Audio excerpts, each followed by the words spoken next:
Silvas, hope you're all doing well out there. I got a special surprise for you guys tonight, with a friend of mine whose name is Hayden Bryan. He is the founder of HM Cole, $1 million business, and he is killing the game. I'm really excited to have him here because I think he has a lot of knowledge to share, not only with me, but for everybody here. And what I really admire about Hayden is his discipline, his hard work, and the way he conducts business. He's very ethical, he's very moral, he's very respectful, and ever since I've known him, he's always been like that. So I'm excited to have him on, and I'll just kind of let him say a little bit about himself, and then I'm just going to ask him questions, and we'll go from there.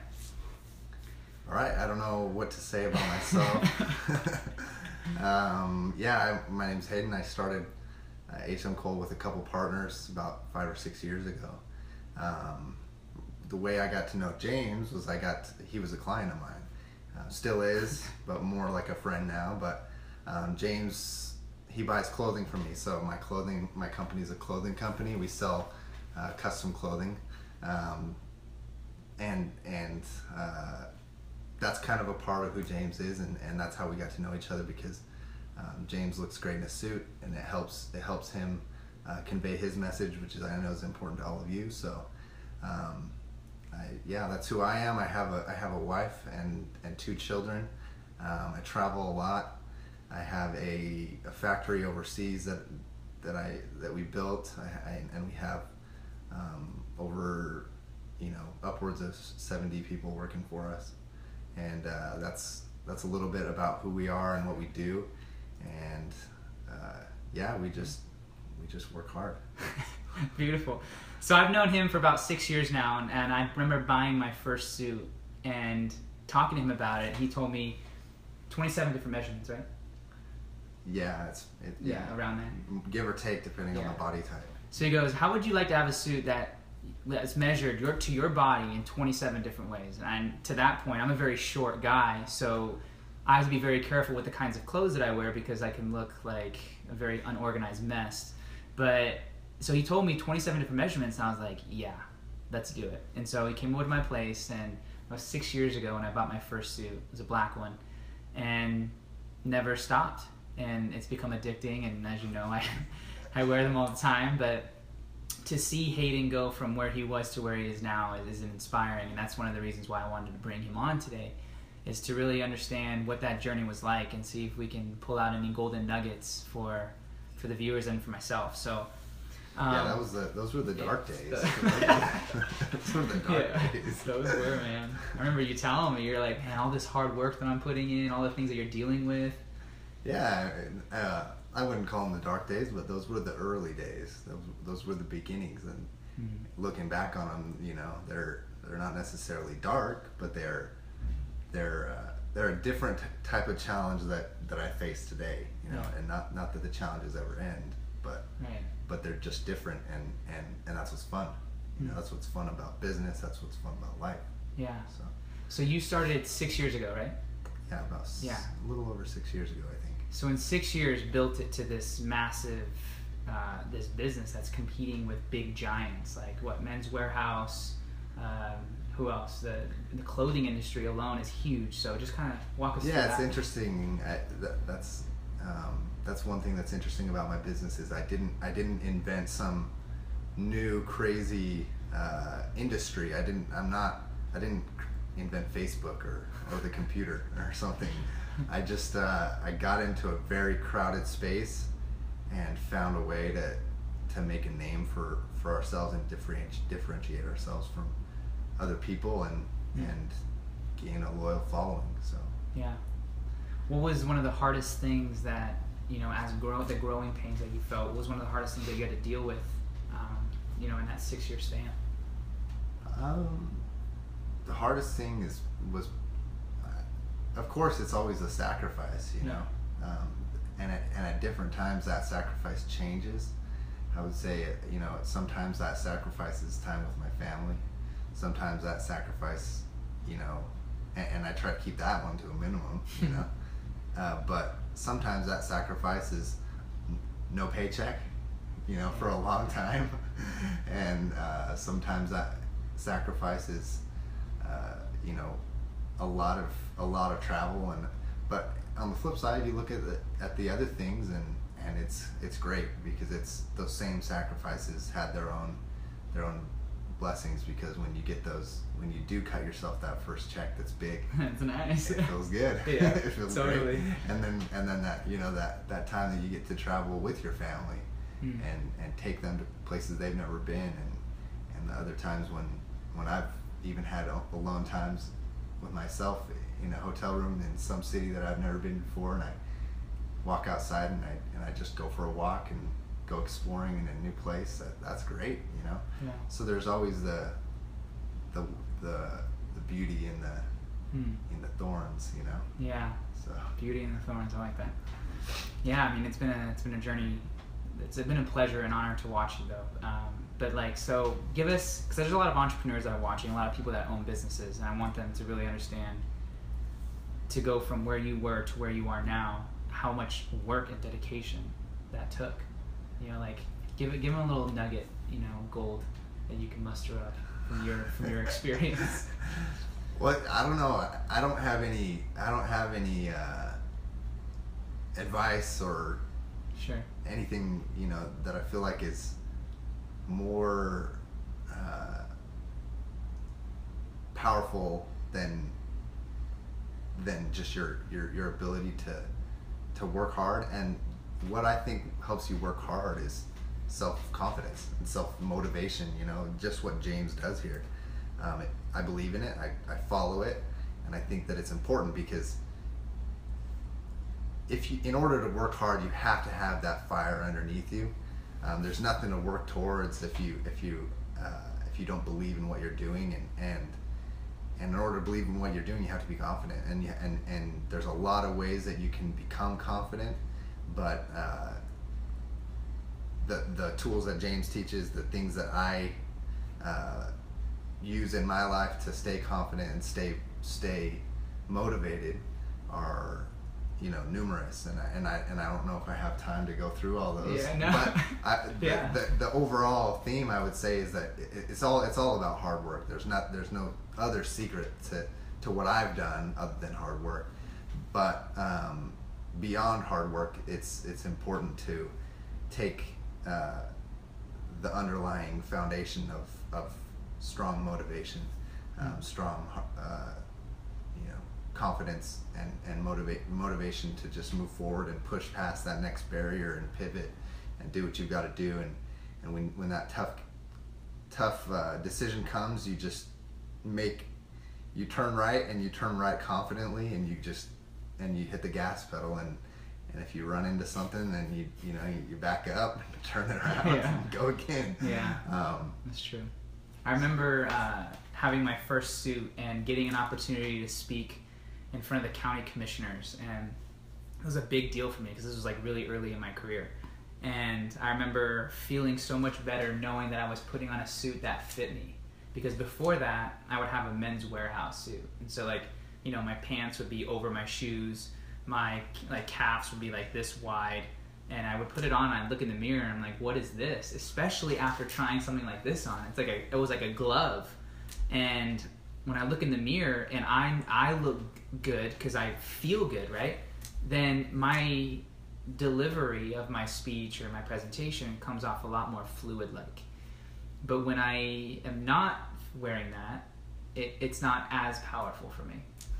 Yeah, and I think that's the one thing that I've kind of learned. And when I first started this business, and I kind of thought, you know, what am I adding to the world? You know, you get into those deep philosophical moments of your life, and you're like, man, I got this great little business going, but what am I doing for people? What am I adding to the world? And I think something that I guess would tie into what James has got going on here, and what's applicable to you in terms of what I do, is that we make people feel good, we make people feel confident, and that's so important. As silly as it sounds, or as, you know, some people try to look at it as vanity, and I don't think it's vanity. I think it's, you have to feel good about yourself, and you have to feel confident in the situation that you're going into.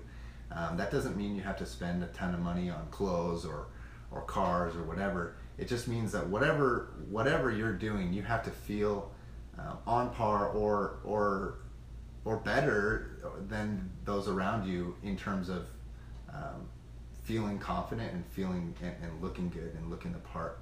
I've noticed, when James shows up to his sports events, he's dressed to the nines in sweet sports gear, and it's applicable. And when he's at a corporate event, he's working hard to look his best at in a corporate setting, and that's where he wears a suit of mine or something. But you can do so much for yourself in terms of your self-confidence by just taking a little bit of extra time with your appearance. If you feel good about your home, you're excited to have guests over. If your home's clean, and not only, it's not just to impress others. That's the example of impressing others, having a clean house. But those late nights that you stay up and watch a movie and you leave the dishes in the sink and you wake up the next morning and they smell a little bit off. You don't feel good in that when you wake up that morning. But when you wake up the next morning and the dishes are clean, the sink's empty, the house is perfectly clean before you went to bed and you woke up, you feel good. There's just something about it that changes the way you feel in the morning. And it's the same thing with the way you take care of your appearance. Yeah. You take care of yourself so that you feel good, and so that others, you reflect that on other people around you. So. I think another important fact too is, like, regardless if it's a suit or a sport gear, it's tailored to you. Like, that when I wear this, I'm not wearing it for anyone else but for me. But when I wear it and I see how it fits, I know that it's for me. No one else could wear the suit better. It's part of your personality too. Yeah. It's part of your personality. Yeah, like, I think if someone were to go in their closet and pull something off the rack that was made just for them, that's a specific meaning to it, Yeah. If it's a pair of sweats or if it's a t-shirt or if it's a suit, doesn't matter. You're not just going to the store and buying it off the rack. There's more meaning behind it. There's more intention, and it's specific for you. Mm-hmm. I think that's an important way of looking at it too. Yeah, it's great. You can do so many things, and sometimes you drive down the road and you see somebody with a car with a million bumper stickers all over it, and you know what? These days I look at that guy and I'm like, more power to him.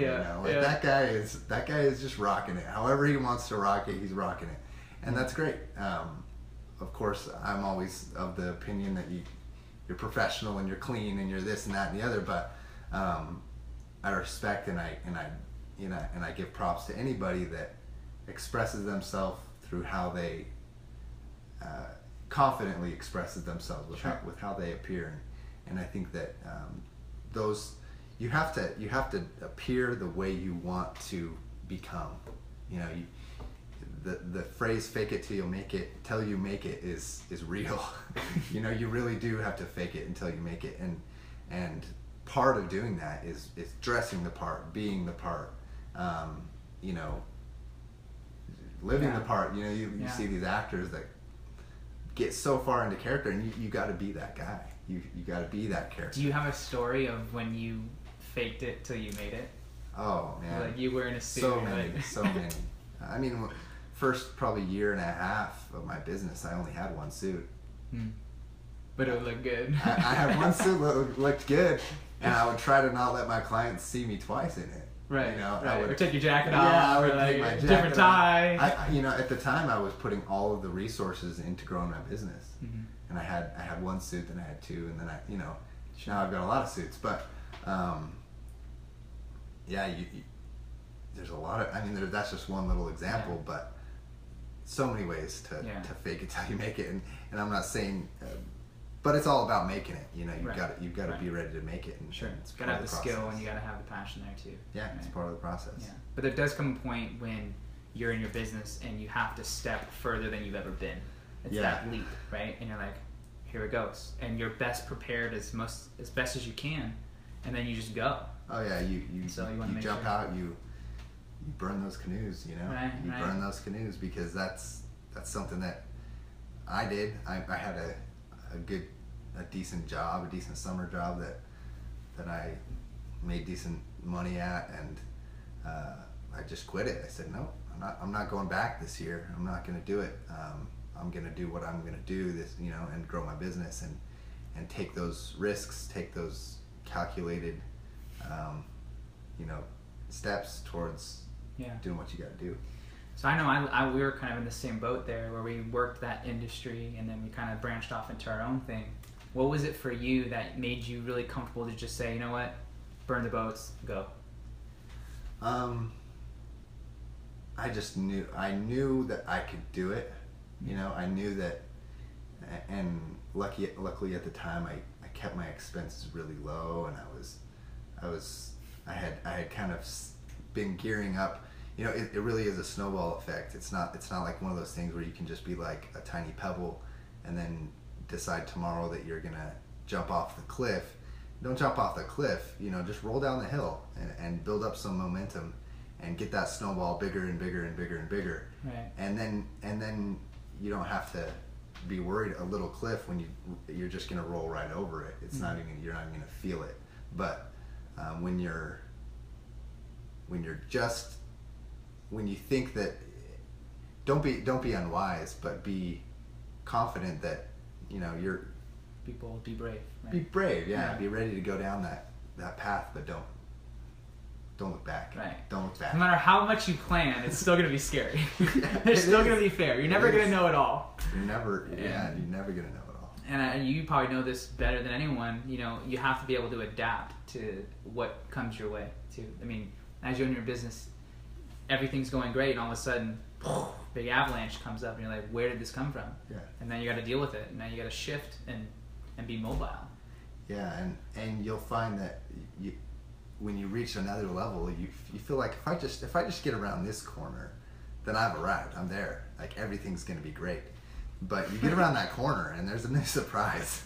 There's a new surprise. What is this? And a new challenge. And you never would have seen that challenge though if you didn't pass that last obstacle, and but you're more prepared to handle it. You're more prepared to handle the situation and minimize.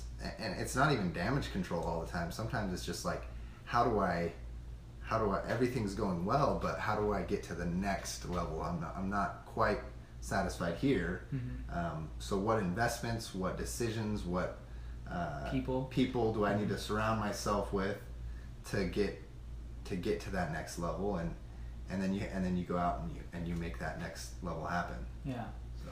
And that's the cool thing. What I like about Hayden is, like, we won't talk to each other for a long time, and then the other day he just sends me a cool quote like, hey, check this out, and that's how we communicate. So our minds are kind of always on that same wavelength of like, how do we add more value? How do we build bigger, build more? And yeah, there's nothing more. There's nothing that feels better. A lot of times you think that. I think some of the most interesting and fun times of my business career have been in building, not in reaping. A lot of times you think, it's going to be great when I get that check, or that all those dollars or those numbers in my bank account. But that's not the most fun. I felt more fulfilled when I'm doing something, adding value to my life, my family's life, my employees' lives, my clients' lives. That's when I feel like I've built a machine that generates happiness, or generates a product, or I've built a thing that does something, and it's almost like it's an extension of me, and I feel happy about it, and I feel proud of it. And that's some of the most fulfillment that I've ever had. Yeah.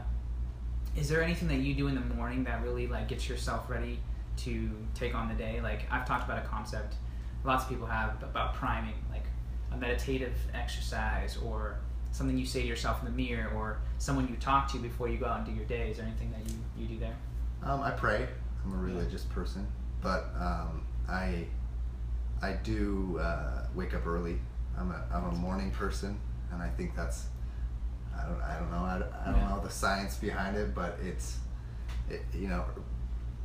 I think it was Ben Franklin, or early to bed, early to rise makes a man healthy, wealthy, and wise, and I think that's true. So that's cool. Yeah, that's something that I've been implementing recently. Is I noticed that if I can get a certain amount of things done before 9, there's just like this psychological edge of like, I've already accomplished a lot. You get that momentum, and then you're able to take that for the rest of the day. Yeah, and one thing I always do is I do tackle the most. Eat the frog. Yeah, I do the most important thing first, or the biggest thing first, and I think more important to the morning. Another thing that's important to the morning that I do is it starts at the night before, and that's when I plan what that important thing is that I have to do in the morning, whether it's in my head or whether I write it down or whether I put a reminder in my phone. I wake up knowing what I have to attack the next day, and so I'm focused right when I wake up. I wake up, I do my little routine, and then I get right after what I need to get after. Yeah. So that's important. I mean, I used to, before I got on my personal development kick, I would just kind of let the day happen. But as you get older, time becomes more scarce and becomes much more like you have to utilize it to your most advantage. Like, so planning it and having a step-by-step and saying, okay, tomorrow I got to do this, this, and this, gives you just that much more clarity to be effective in the moment. Yeah, and that's one thing that's not usually on your side, and that's time. You know, it really, it's really tough to manage, but it is, it flies by, you know, before you know it. But I think the one thing I can't stress enough is to have a sense of urgency. You know, you have to be, you got to go, because if you're 30 today, a 30-year life's over. You know, if you're it's true. When you realize these types of things and you think in those moments of personal reflection, it's like I said, what have I done in this world? What have I accomplished, and what am I going to do, and how much time do I have left to do it? Right. And was it Steve Jobs that asked himself, like, you know, if I were to do what I'm about to do, like, would I enjoy this? And if his answer is no, then he knows he has to change something. Like, you only have so many days. Stop doing something that you don't like to do and start figuring out what you would love to do and do more of that. Yeah, and one thing I would change to that, not that I have course. any more wisdom than Steve Jobs, because I definitely don't, is that I think people need to, don't focus on the career. Don't focus on focus on the principle. What is it that you enjoy doing? Do you enjoy building, like we just talked about? Is that what lights your fire? Is that what gives you happiness? Because if that's the case, you can build anything. You can build a home, you can build a suit, you can build a team, you can build a robot, whatever it is that if you enjoy building, then that's what you need to go do. So don't necessarily think that, my dream career is this. I want to be a painter, or I want to be a this or that, and I don't care how what anyone says. That's what I'm going to do. I think about the principle. What is it about painting that you enjoy? What is it about you know, in my case, it's odd, but I didn't start out as like a fashionable person. I didn't start out as I wasn't like a GQ reading, you know, college kid that, you know, cared. Honestly, I wore jeans and a t-shirt, and I still wear jeans and a t-shirt as much as I can, because it's more, you know, at home or on the weekends, you know, but it wasn't about clothing to me. It wasn't about suits to me. It was about creating something, about the game of business, and this was the best opportunity that I could come up with, and it's worked. But so I think you can find so much happiness if you find whatever that principle is, the fundamental underlying thing that makes you tick, that makes you happy, and you can apply that across so many industries. And so I think people make a mistake sometimes when they're like, man, I need to get out of this career because it's not making me happy. That's not true. The career will never make you happy.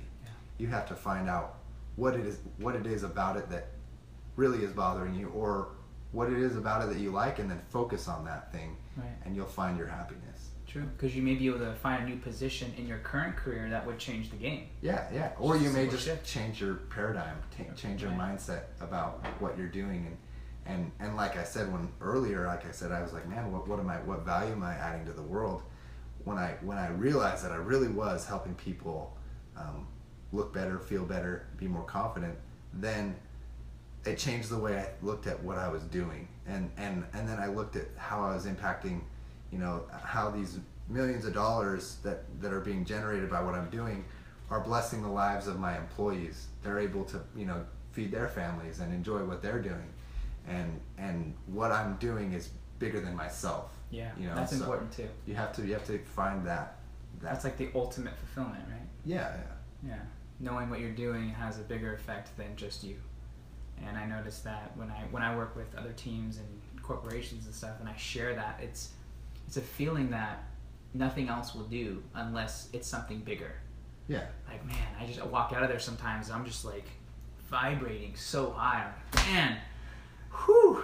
Like I crave it. And I'll bet you get just as much out of them. Oh yeah. Than you get, totally. or more than you give to them. Even though, you know, I've watched what you do, and you're giving them incredible tools and resources and you know, all the above. You're giving them a great experience, and yet you probably won't. You love it, and you can tell that you love it, and that's why it's effective.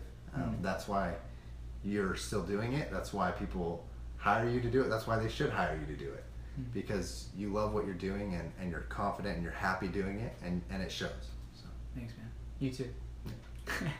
Any parting wisdom that you would like to share that we haven't gone over? I know we've gone over a lot already, but any last little pieces? No, not unless you have any questions for me. No. I just want to say thank you, and keep doing what you're doing.